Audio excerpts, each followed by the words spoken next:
ആക്കി സിനിമയിലേക്ക് നല്ല രീതിയിൽ പ്രസന്റ് ചെയ്യാൻ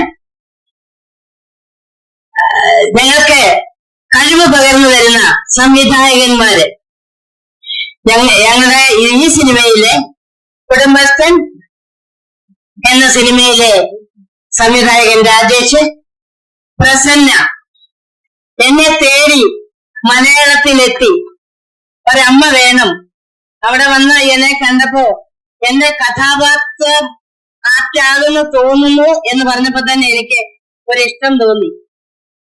അപ്പോ രാജേഷ് ശരത്ത് വന്നില്ല അല്ലേ, ശരത്ത് എന്നെ ശരിക്കും ട്രാൻസ്ലേറ്റ് ചെയ്ത് തന്ന്. എനിക്ക് തമിഴ് വളരെ പ്രയാസമായിരുന്നു, എങ്കിലും പറഞ്ഞു തന്നു, ഒരുവിധം പറഞ്ഞു എന്നാണ് എനിക്ക് തോന്നുന്നത്. പിന്നെ ഞങ്ങളുടെ ഒരു സിനിമയ്ക്ക്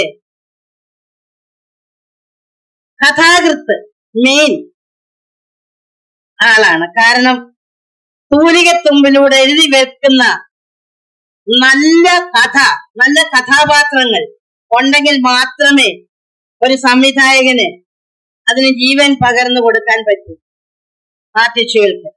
അതുപോലെ തന്നെ കുറെ ആർട്ടിസ്റ്റുകളുടെ ഹാർഡ് വർക്ക്, കഠിനാധ്വാനം കൊണ്ടാണ് ഒരു സിനിമ തിയേറ്ററിൽ എത്തുന്നത്. ടെക്നിക്കൽ സ്റ്റാഫുകളുടെയും അതിന്റെ ഫുഡ് പ്രൊഡക്ഷൻ മുതൽ ഡ്രൈവേഴ്സ്, പിന്നെ പ്രൊഡ്യൂസർ ഇല്ലെങ്കിൽ ഇതൊന്നും നടക്കത്തില്ല. കാരണം സാമ്പത്തികം ഉണ്ടാകണം, ഇല്ലെങ്കിൽ പാതി വഴിക്ക് നിന്നു പോകും.